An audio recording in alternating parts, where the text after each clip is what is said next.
Hey there, everyone. I'm Beth Brinker with ASCAP coming to you from Nashville, Tennessee.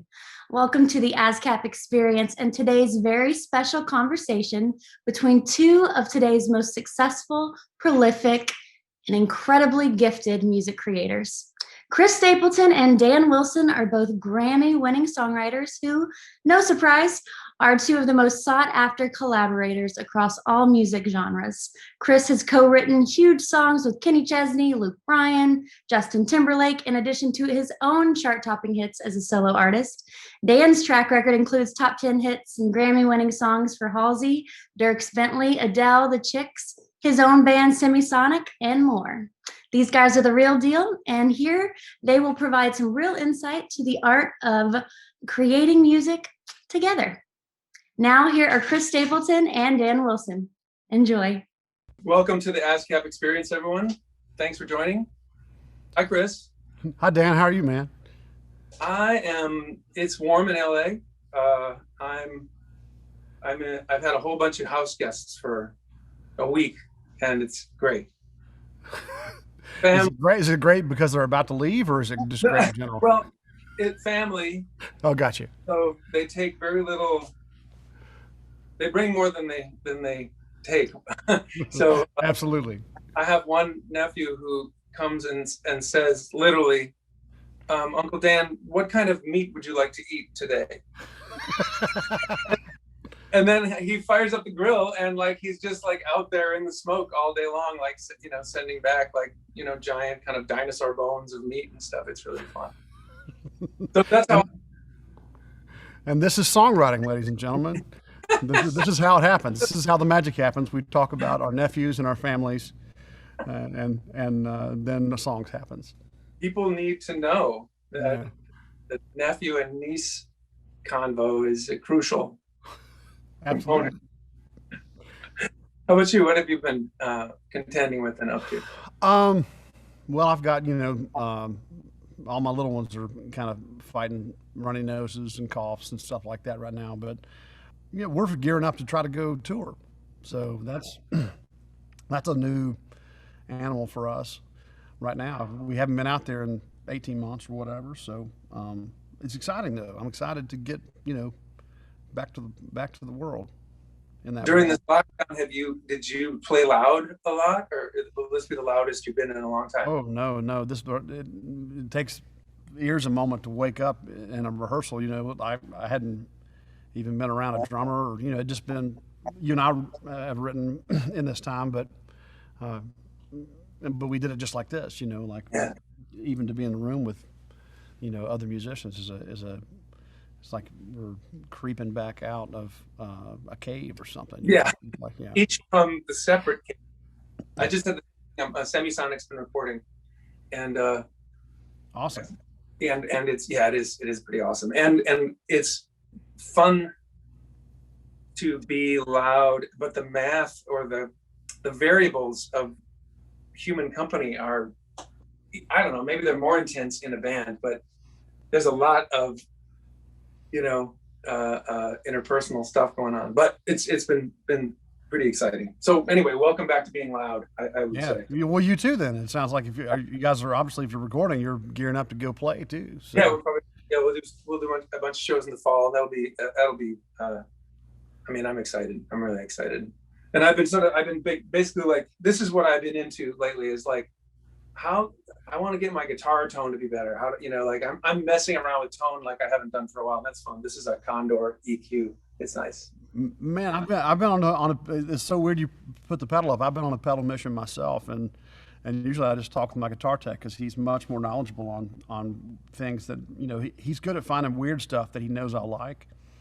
And so he found this fuzz pedal the other day. I'm just like, I never owned a fuzz pedal in my life because I would plug into them and go, no. It doesn't feel musical to me.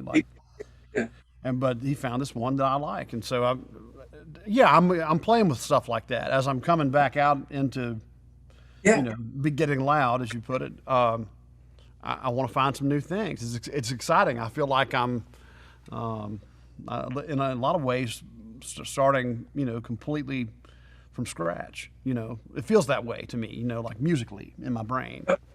Yep, and we have that weird feeling of having forgotten how to do everything has small upsides, because like suddenly you're more attuned to tone or just getting in the groove with the other people. I don't know. I've been, anyway, that's been a kind of a mini adventure for me.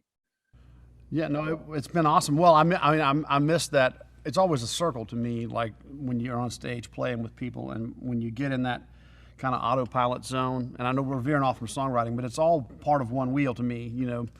The playing live and the songwriting, they're two sides of a coin to me. So that circle where you're on autopilot and you're not consciously thinking about playing the songs, but I'm also enjoying what the other people are playing at the same time, and we'll play things at each other, or just I don't know, this just stuff that I've missed so much, and it's inspiring to get to play with people again. The surprises. Maybe that leads me to. I've been thinking about this conversation, and one of the things I wanted to just throw out as a thing to talk about is, it's a thing about things, but it's like, what are the questions that we probably hear the most from other songwriters, like people who want to know how to make it work for themselves, or people who want to like amp up their craft or whatever it is. And one of the things that I find myself saying to people is, can you figure out a way to play your music for other people? And I think it's interesting to me that that's a struggle. I'm not talking about lockdown. I'm talking about like all time, that there's a lot of people who write songs and make music and are deep into it, but haven't figured out a way to show their music, even to a friend, or just to play it. And I feel like you having a guitar as your instrument is it's so portable. You can bring it anywhere, or show someone a song. Or if either of us had a ukulele, we could show somebody a song. Do you find it? I mean, when you say it's two sides of the same coin, like, can you imagine a way for someone to do the whole songwriting gig without ever performing for other people? Or can you imagine that being like the next step for somebody? Like, how would someone break through that barrier? Well, I think you have to be willing to at least. I mean, I know a lot of songwriters who aren't performers, who aren't singers, Right. who don't necessarily work that side. So I can only speak from like the singer-songwriter side necessarily, but my observation for the people who singing is not their thing, or even playing is not their thing. I know guys who are just straight lyricists, and they're great at it, and they make a living doing it. They're songwriters. I think it's important that they, obviously they need that other component. They need a writing partner if they're just a lyricist, or they need, but at some point there has to be some type of display, whether it's, if you're a lyricist, you have to be able to find the confidence or the craziness to, or naivety to hand the lyric to somebody and go, I think this is good. What do you think of this? And it's important to me to immerse yourself in a community of that.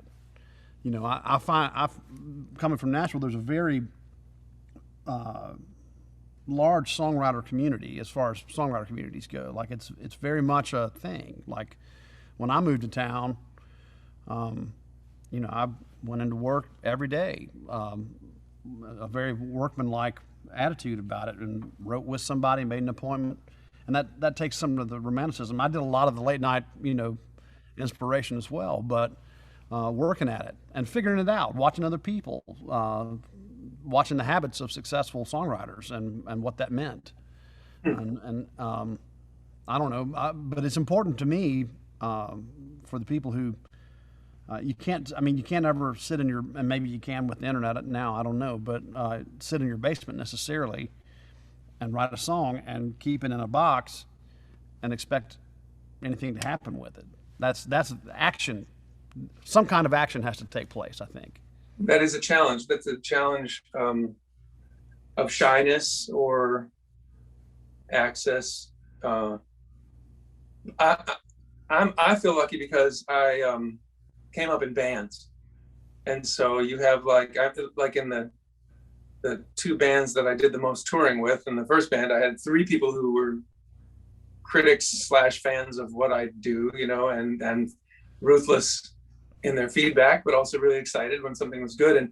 And then in Semisonic also, two guys with possibly better taste than I have, who would be willing to say, well, that's really, you know, cringy, terrible, or, you know, embarrassing. We would never play that. Or like, oh my God, you know, this is really great. And it's, so if you're a performer or, you know, come up in bands, you get that,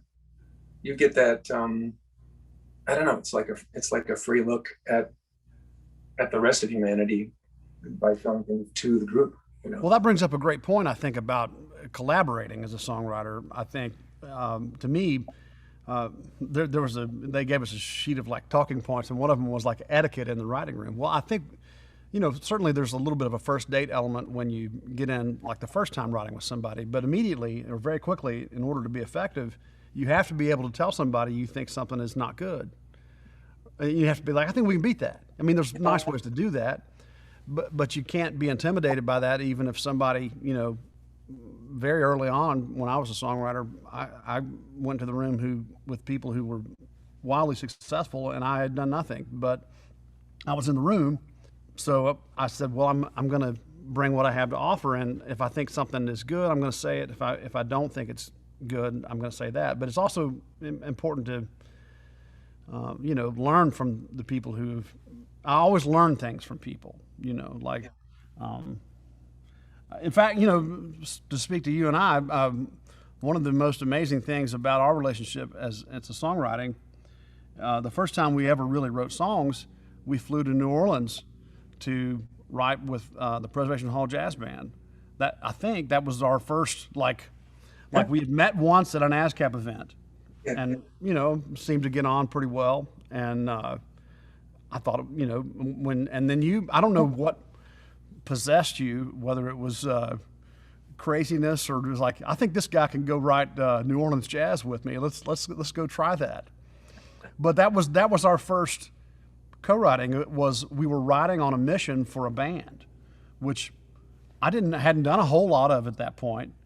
And when you called me to do it, I was like, well, look, I'm happy to try this. I don't know anything about jazz or New Orleans jazz. And you were just kind of like, well, I don't think it matters. We can just kind of go and see what happens. And that was freeing for me in a lot of ways. And I've taken that with me. That's a lesson I've taken with me as a songwriter, that, you know, put yourself in kind of almost uncomfortable situations and see what you have to offer, and see if you can use what's in your brain musically or lyrically to help out, to help somebody else achieve their musical thing. And that's one of the greatest gifts of songwriting that I've maybe ever gotten, was that trip, because it was so freeing for me.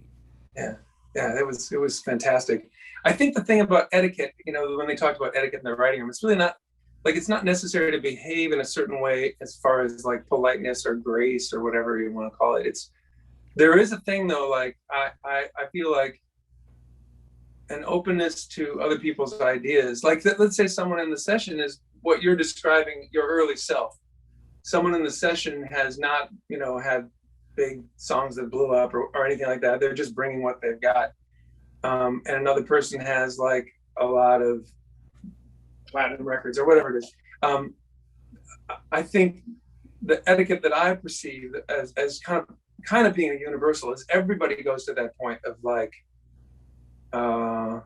there's no hierarchy unless someone's a producer and they're in charge of the sounds, I guess. Then they're going to be making sounds, and but in the writing, there's no like, well, you're the junior member and you're the senior member, and everyone differs in sequence. It becomes really quickly very egalitarian, because if you're listening to the ideas, you're not even thinking about who said it or where it comes from or what kind of pedigree it has. You're literally just perceiving it in that moment, and you're like, I dig this, you know. And it becomes very much about like the idea at hand, and that's right, it becomes about the song. Yeah, and that's the etiquette to me, is like just to let that happen. When you first, was there anything that really struck you in the Nashville practice of writing that you didn't know when you came to Nashville? You know what?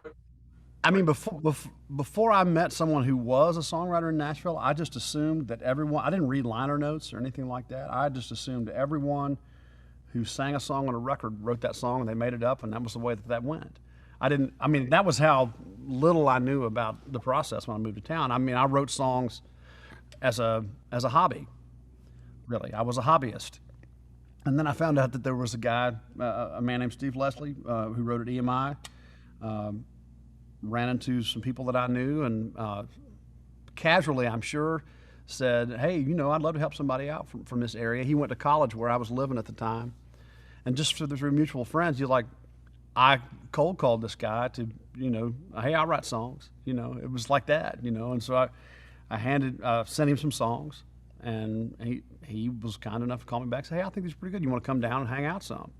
He was mining for, you know, ideas, and not mining, that's the wrong word. Like, he was open, and that's the thing that you're talking about. He was open in collaborators, and open in music, and that's the other thing when you were talking about all the etiquette stuff, that I think good songwriters are good listeners. You know, they listen to the co-writer in the room. But in the Nashville way, when I moved to town, it's a little different now. There's more kind of track guys and LA ways of doing things. But for the most part, it was two guys in a room with a guitar, or two guitars and a piano. Very much, you and I do a similar thing. I'm sure you've written all kinds of songs, all kinds of ways. But the surprising thing for me was how simple that was. You know, we didn't go into a studio. There wasn't a band in the corner. There's none of that kind of stuff, you know.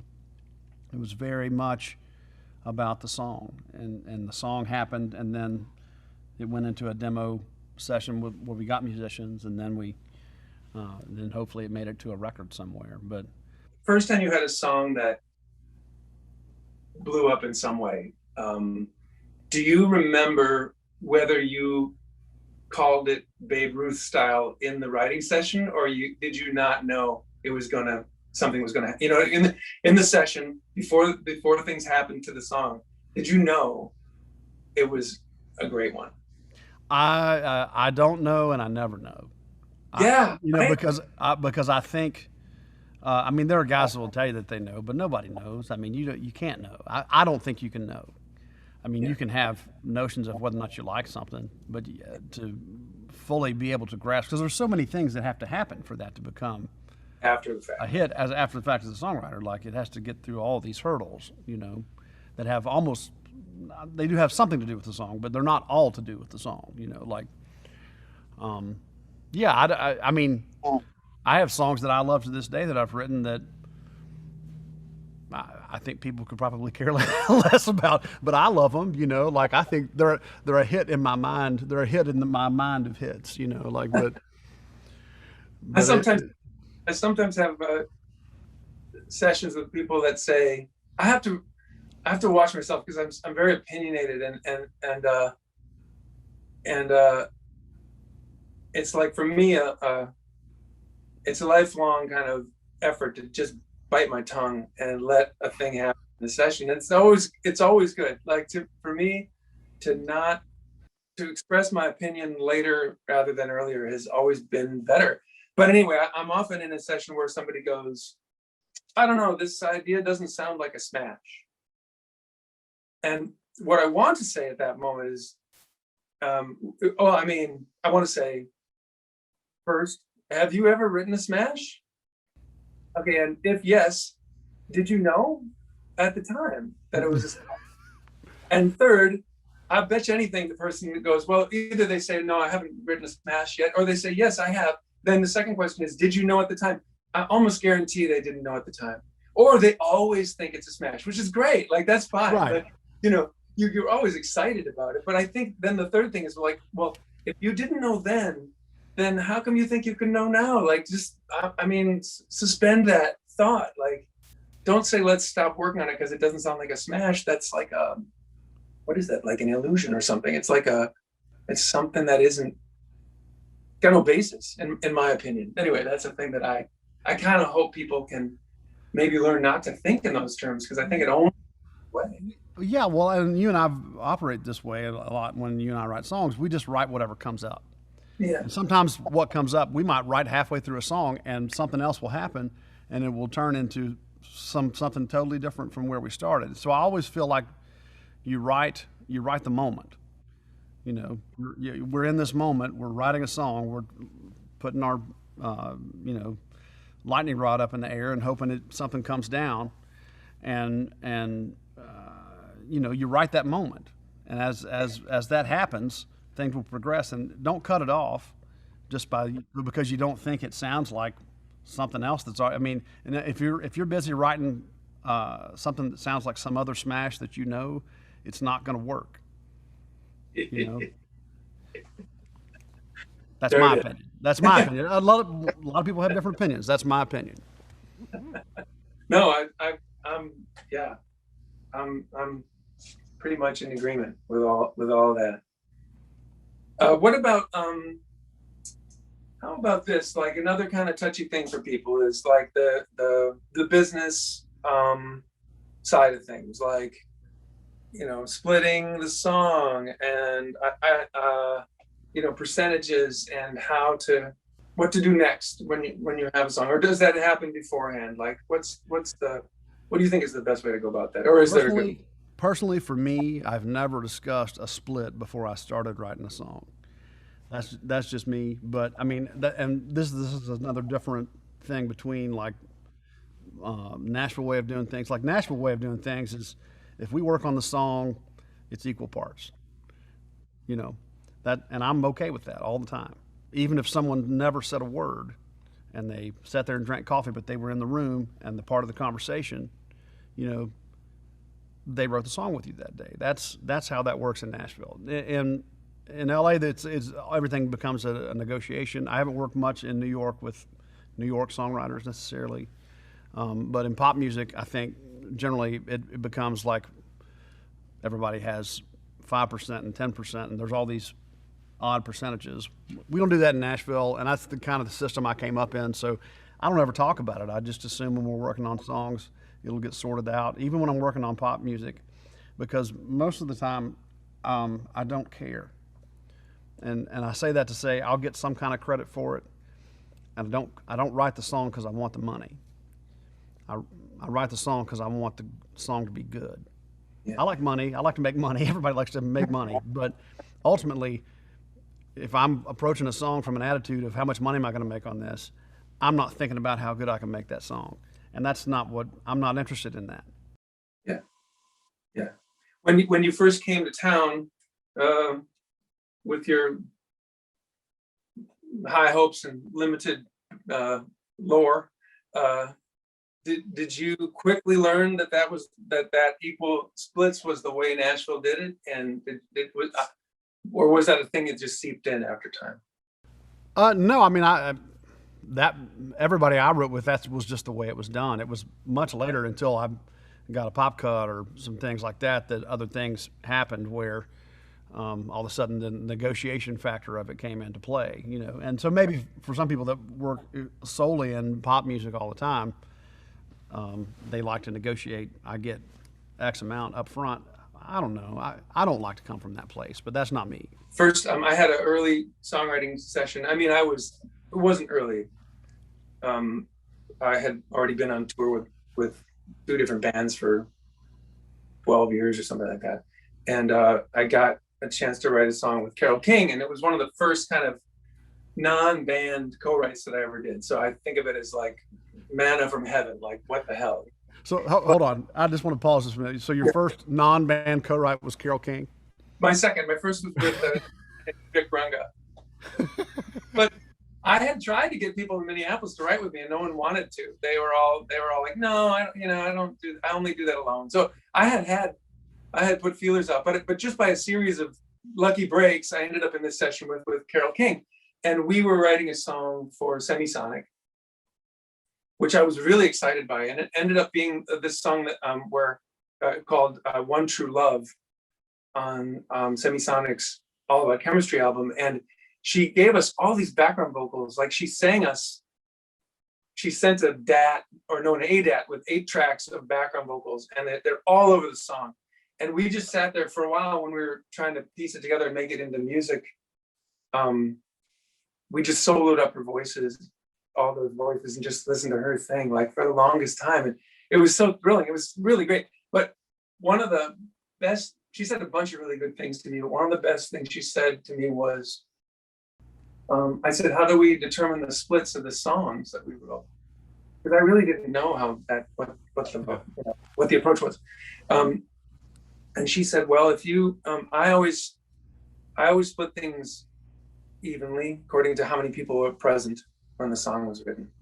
And even just to have her say that to me was like, oh, wow, that's like, almost like, it wasn't what I was expecting. Even though that's the way my bands were like, right. Oh, even we'll no matter what happens, we're gonna split everything equally. But I didn't know that was like something that that was part of the songwriting ethic. So Carol says to me, I always split everything equally, but if you want to split any song we write together in different proportions, I'd like to have our managers have that conversation.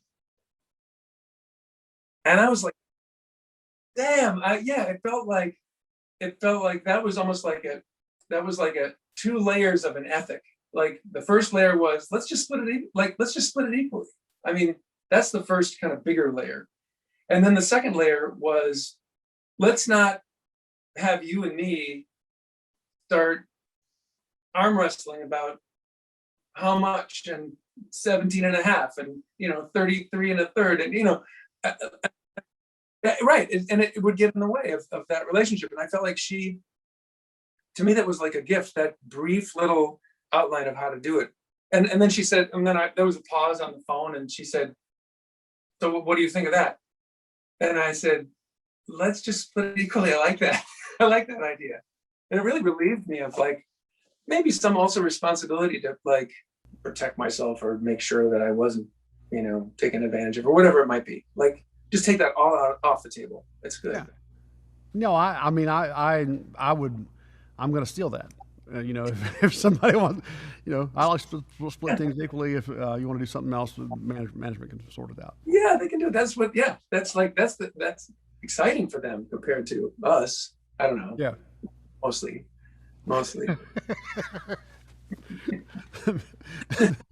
Maybe, I don't know. Me personally, I'll speak for myself. It's not exciting for me. How do you start? How do you start a song? How do I start a song? I'm generally a strum and hum guy, and but I've started songs lots of ways. Like, I mean, you've been in the room with me. Generally, I'm strumming and humming. Like, what does that sound like? You got any words that go with that? You got any titles that go with that? Those kind of things, or things. I've done things as weird as dream entire choruses and bring them into the writing session the next day. Like, I've had those kind of things happen too. Or I've written songs. One of the most, like, if there was ever an equal split thing that happened, I had a co-writer walk in one time with an entire lyric, and I've never had this happen before or since. He had an entire. He said, "I've got this lyric that I wrote," and he was, he could perfectly capable of putting a melody and all those kind of things on. He said, "I wrote this lyric, but I just don't know how it goes," and he handed me a lyric right there, and if you can make up a melody for that, it just would be great. And that's how we did it. So I started songs however they happen, much like the conversation of walking in a room to write with somebody. However they happen, that's how I want to start them and how I want to write them. I started from line one. Do you find that you are usually come armed with an idea, or are you sometimes like, geez, I hope my partners have an idea because I'm not sure I have one? I used to be worried about having an idea, and I don't worry as much about that as I used to, because I found that on the days where I didn't feel like writing a song, didn't feel inspired in any way, I somehow magically, and maybe it's just luck, I would walk in the room and my co-writer would be on fire that day, and I would get to be like a sounding board for somebody on fire, and so I'm not so precious with thinking I need to have an idea. I'm always, if you're a songwriter, you're always writing songs. That's the other thing. Like, so I'm always saying things into my phone, humming melodies into my phone, and I have those things to fall back on. I have a, and most of them are terrible, but, but but You heard it, sometimes, everyone. Heard it. well, or I think they probably are. I don't know. Sometimes somebody will say something that will spark something and be like, oh wait, I've got this terrible thing that now makes sense. I'm going to put it out in the room and see what happens. Yeah. And a lot of times those things are useful. Once again, even if it's just to get to wherever we're going, that's not that thing that I'm throwing out in the room, How personal are you willing to go? Like I'll say for myself, I'll say that songwriting over time, co-writing over time, has really messed with my sense of boundaries. And I have to remember in non-songwriting moments at times that people don't necessarily want to hear the blood and guts of your life right off the bat. But I do feel like something about being doing collaborative songwriting, I find myself spilling everything pretty readily. But how are you about that? Like personally? I don't know. I mean, it just depends on what's. I don't know exactly how personal you're talking about here, but I think it's important to be open. Like, Yeah. you know what I'm saying? Like, I'm fairly open, and I think maybe you don't think that or do think that, but I feel like you and I could talk about anything in the course of a songwriting round, and maybe you don't get there with somebody in one writing appointment, but you should be able to get there with somebody pretty fast in order to be effective collaborators. And even if just saying, hey man, I've got this thing going on in my personal life, sorry if I'm a little off today, helps your co-writer understand where you're at. And it helps. You have to be able to be at least open with that level of personalness. I feel like personal things come out in songwriting anyway, even if you're not trying to put them in there. Right. That's the other thing I've learned over time is you can think you're making up songs about other people that you don't know and trying to give it a universal theme, and then 10 years later you find out you were writing a song about yourself or about some future event that you didn't that totally changes the meaning of the song that you wrote and makes it have weight. So those things are always very. It's important to be able to let yourself be vulnerable. I think vulnerable is the word I would like to use in a co-writing scenario with somebody, because if you don't feel comfortable with your writing partner in that sense, and you can't have a conversation much like we're having right now, you're not going to get to something that feels like it has the proper level of emotion to be a song. Yeah. It's funny because I once had a session with a very pop writer and another friend, and the very pop writer said,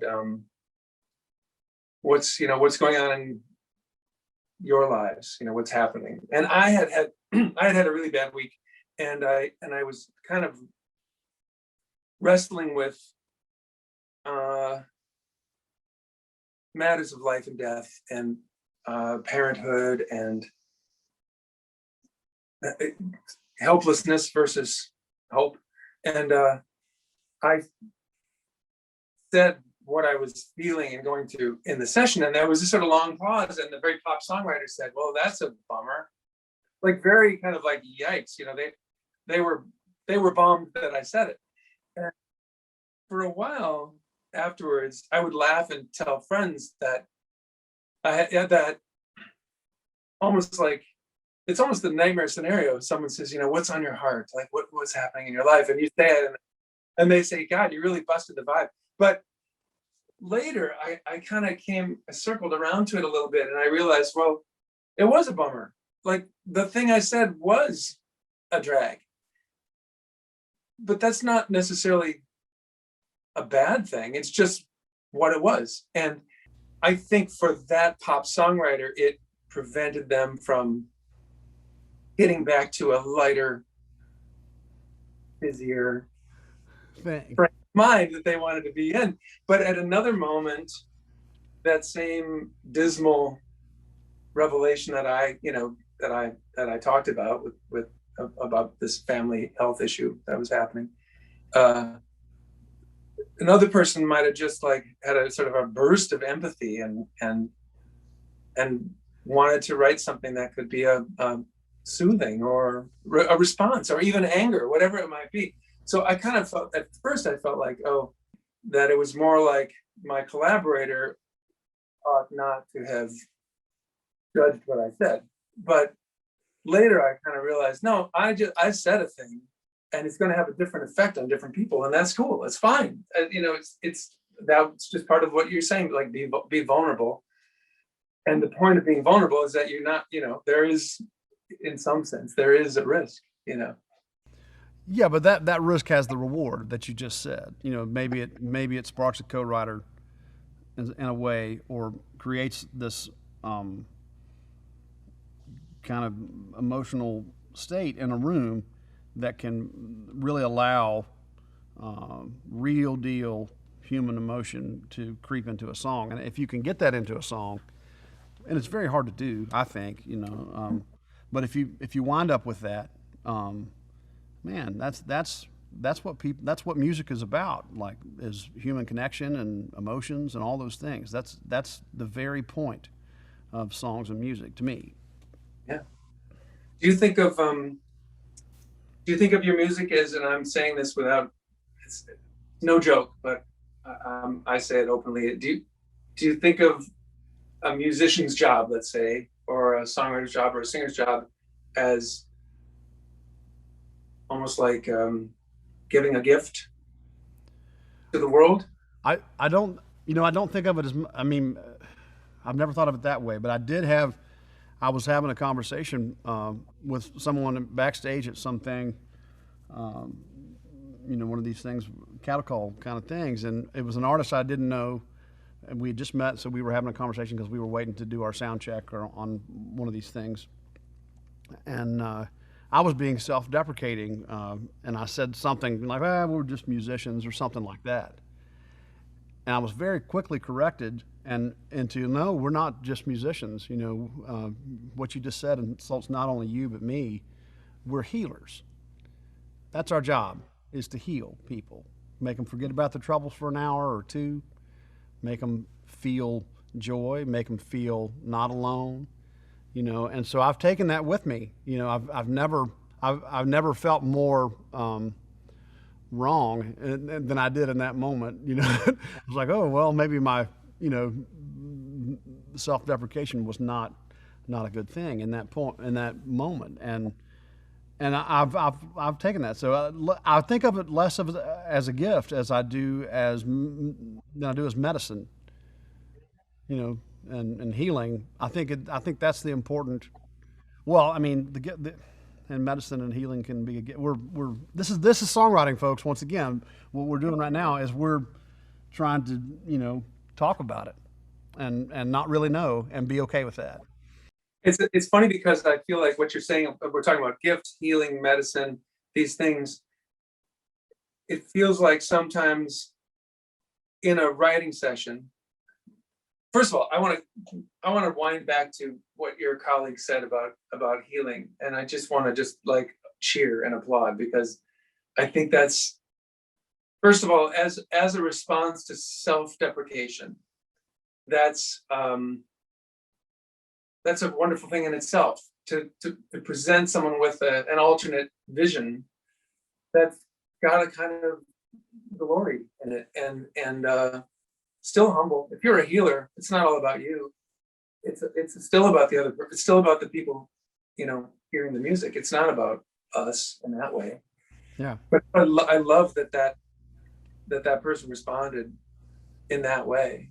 But I also feel like I've been in like sessions where the fine distinction between healing and a gift. It's not a gift. It's medicine. It's okay. What about this medicine? Like, you're trying to get down to the like the simplest child's blocks version of complex ideas, and make sure that there's no awkward extra meaning that you're trying, that you accidentally let in there, or that you're trying to squeeze in. And it's really it's strange work sometimes when when the lyrics matter to you and the metaphor matters and you want to simplify it, it's not easy to do. No, it's not, and that's that's where I talk about that lightning rod, and I stole that image from a friend of mine too. But you hope something comes down out of there that makes sense, and even it doesn't have to make total sense to you. I'm always about. I love songs that allow you to find your own meaning in them. Do you know what I'm saying? Like, I don't have to. I love songs that don't spell out what your own personal problem is, but maybe you can find your problem or your joy or whatever in that song because the words feel that way. I like connotations and just the sound of words. Even I like the sound of words. I'm kind of in love with the sound of words as part of the reason I like to write songs, and how a word will sing versus what the actual word is. Getting those vowels right, it's crazy. It's really like when I listen to Oasis, I'm like, every single vowel in those Oasis songs, like the words might not seem like they mean much, but every syllable of every word sounds perfect and packed. Do you have one instrument you go to? I need to always be like a friend of mine gave me a Les Paul recently, and I'm in love with this Les Paul, and so it's made me sort of fall out of love with my SG, and the same, it's just I need to be newly. You need to be in love With instruments. I find it's helpful to me. I do have some go-tos. I have one acoustic guitar that I'll probably always wind up back at, if nothing else is working. But if I have access to all kinds of instruments, or if I'm feeling like I'm in a funk of I need something to inspire me, it can be a pedal, it can be something as simple as a different kind of pick. These things, any kind of musical device can lead to inspiration for me. So I like, picking up some weird thing at a pawn shop or some instrument I don't know how to play, and see if I can find something on it. So I think instruments, for me as a musician, are vital. Are you the kind of person that you just pick up something and it immediately makes a great sound, or are you like, do you have to woodshed a little bit to? I have a friend who picked up a two-handed ocarina lately, one of those little flutophone or recorder type things. Yeah. And you play with two hands and you play the two at once with one mouthpiece. Yeah. And he immediately created this insanely beautiful thing. And I know him to be the kind of person that you could hand him whatever, like, here's a bassoon, Yeah. And how do you work this? Boom. And he would immediately, but I am the opposite. I need to like chip away at whatever it might be. I need to figure out what something does, and I'm certainly not playing woodwind instruments. If it has strings on it, I can kind of navigate it a little bit. But outside of that, I'm not as. I certainly wouldn't pick up an ocarina or whatever that is, and hope to write a song with it. But maybe, Maybe that's in the cards, yeah, for the future. This is a good one, and this is worth discussing. What happens, like writer's block stuff? What happens when it's not happening? Like, for you, what does that mean? Writer's block. That's a big one. Not in my personal life, but just as far as like what the conversation with other artists and writers. Personally, I came to songwriting later. I tried it as a kid, and always had some song I was trying to do, but more like I was copying, trying to sound like the Beatles or trying to sound like this or that, and it was just like a fun thing to do. And in my late 20s, I kind of decided I was going to learn how to write a song, and I was very frustrated for like a year or two, like so mad because they were bad. And my brother and I were in a band, and my brother was the main songwriter in the band, and he wrote great songs. So I spent this couple of year period like being so mad. And then I started a new band, and we needed songs.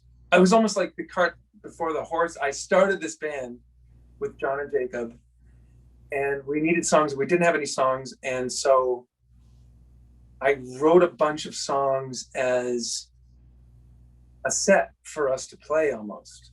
It took me a couple months, but it was very functional. It was very unglamorous, and it was very much about like, okay, it can't be too many slow songs. They all have to be loud. I want the set to feel a certain way. And when I did that, I mean, knock on wood, I've never had writer's block since. I've never had that anger, that like frustration and anger about ideas, because I kind of realized that if I went to the well looking for an idea, it was going to be there. And the more important for me thing was to have a purpose, a reason I needed an idea. Then I could go well and get an idea. There was always a bunch of ideas, and I could always come back with an idea. But you know, I need a song for the middle of the set, because all those songs in the middle are boring, and the good ones are at the beginning and the end, you know, or you know, I have a point to make. I have a point to make about something, or somebody I know needs to be soothed. And I feel like I could do that with a song. I'll go back to the well and get an idea or two to fulfill that function. But once I had that experience with Semisonic where I was just writing to order, I've never been plagued by writer's block since then. But I know the feeling of frustration anyway. Well, what about like when you're in the room with somebody, and I'm sure you've had this experience because we all have, and it's just not happening. There's nothing's coming up. I mean, you can have a conversation. Yeah. Do you feel pressure to make something happen in that moment? Possibly me having done it for so long, I've forgotten about that. But I currently feel okay if it's not rolling, it's not happening, it's not we're not channeling, you know, God's music. I feel okay when that's not happening, and I don't get bummed. Yeah, no, I feel okay with if you and I just sat in a room and talked for 4 hours and didn't come out with a song. That's still songwriting to me. That's okay. And too. I think that part, I think it's important to know that. Or, you know, if it's not happening, go to lunch, you know. Right. Or I always make the joke, you know, it's like if nothing's happening, I need to use the restroom, so I'll go see if there's any ideas in the bathroom, you know. Sometimes there are. Yeah, sometimes there are, you know, like I always kind of, you know, make all these kind of jokes, but I don't feel like sitting there having a conversation and never picking up a guitar is even a wasted day with another human being, let alone another songwriter, because I'll take something from it regardless. And it might show up in another song somewhere else. Not that songwriter would get credit for that other song, but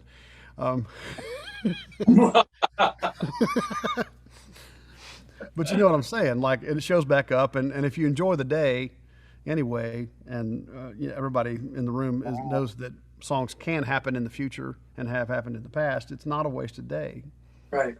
Like I kid around with my 13-year-old daughter, because like she'll come in and I'll be watching YouTube clips of Sly and the Family Stone, and she'll be like, "What is this?" You know, I'll be, "Come on, watch for a minute," and she'll go, "Oh, this is cool." Like, well, so we'll watch for a bit, and she'll say, "Can I show you some BTS, you know, clips?" And I'll go, "No, honey, I'm working right now. I'm working." Which is so funny to me. It's funny because like the idea that like, well, yeah, you know, mom or dad went to work today, and what did mom or dad do at their writing session? Well, from what we understand, they just talked about stuff. They showed each other some pictures from some recent trip they took. They laughed and talked. Then they had lunch. Then they laughed and talked a bunch more. Then they played guitar for 30 minutes. And then they stopped, and then they said goodbye. And, you know, did Mom or Dad get a song out of it? No, I don't think they did. I don't think they did. I think, but that's their job, is doing that. Yeah. Oh, wow. And then some days you get 2 or 3 songs out of it, you know, Sure. like, and those make up for the days where, you know, you just got to hang out, and that's okay. That's the building of the trust too, though. Like, that's the building of the relationship in a songwriting in a co-writing relationship. To me, that makes the songs get even better. Yeah. You know, over time. Yeah. If we had a boss that came in and like, it's so good that there's no one who comes into the sessions and it's like, what, you know, these songs aren't going to write themselves. What's wrong? Well, that's probably what Don Kirshner used to do with Carole King. Maybe, yeah. I think he would lean in the door and say, "Do we have that hit yet?" Slam the door. I'm not sure I could work under those circumstances. No. Well, cool, Chris. I think we've figured it all out. Now, hopefully, people are more confused than when they everybody set out to figure out how to write a song by listening to us blabber about it. Yeah. Or maybe they pick up some good information. I'm being self-deprecating again. I need to stop it. There you go. But hopefully, what we've just done is healed a handful of people. Has healed or been informative in some way to someone. And if we've done that, we've done our job today. Cool. Well, let's sign off on that note. That's awesome. Wasn't that great? Thanks for watching, everybody. We have more valuable ASCAP experience sessions coming in the weeks ahead. For updates and RSVP for future events, please visit ascapexperience.com. And be sure to check out past ASCAP experience sessions by clicking the link below. It's all on demand and ready for you. See you soon.